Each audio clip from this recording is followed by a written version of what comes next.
하나님의 놀라운 기적으로 출애굽의 역사를 통해서 구원받은 이스라엘 백성들, 그거 하나만 가지고도 이스라엘 백성들은 집도 없고 땅도 없고 나그네 생활을 40년 동안 해왔지만 행복하다 하고 모세가 그렇게 선언했습니다.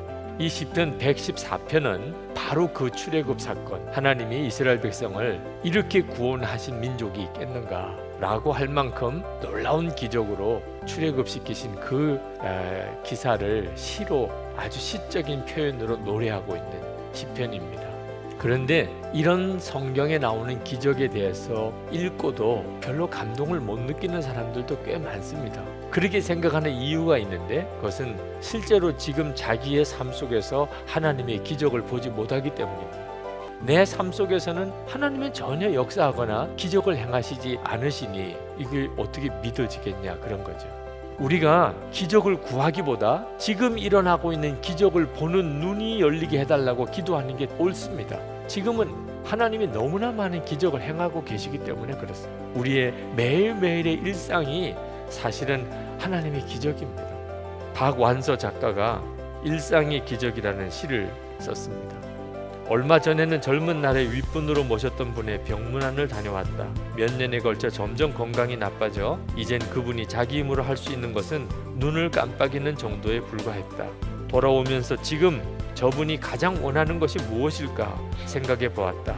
혼자서 일어나고 좋아하는 사람들과 웃으며 이야기하고 함께 식사를 하고 산책을 하고 그런 아주 사소한 일이 아닐까. 다만 그런 소소한 일상이 기적이라는 것을 깨달을 때는 대개는 너무 늦은 다음이라는 점이 안타깝다.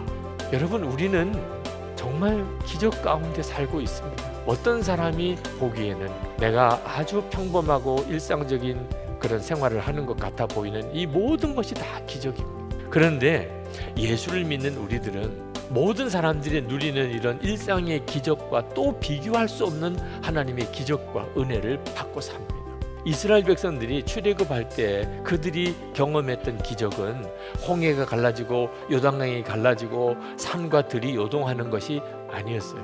진짜 기적은 2절 말씀에 나옵니다. 유다는 주님의 성소가 되고 이스라엘은 그의 영토가 되었다. 하나님의 성소가 되었다는 말은 하나님이 그들 가운데 임재하시고 그들이 하나님의 영토가 되었다는 말은 하나님이 통치하시는 나라가 되었다는 거죠. 이것이 이스라엘 백성들이 누리는 가장 놀라운 기적입니다. 근데 여러분, 우리가 예수 믿는 우리가 꼭 그와 같은 기적과 은혜를 받은 것 아시죠?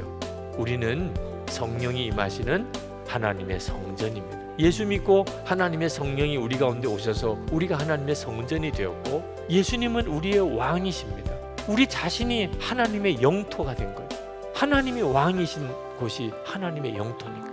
이것이 예수 믿을 때 우리에게 임한 놀라운 기적입니다. 우리가 내가 누리고 있는 이 구원의 은혜가 하나님의 기적인 것을, 그걸 내가 날마다 지금도 누리고 있음을 알게 되는 순간에 내 삶 전체는 뒤집어지기 시작합니다.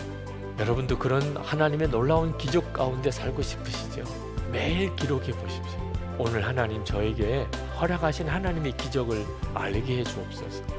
그러면 성령께서 생각나게 하십니다.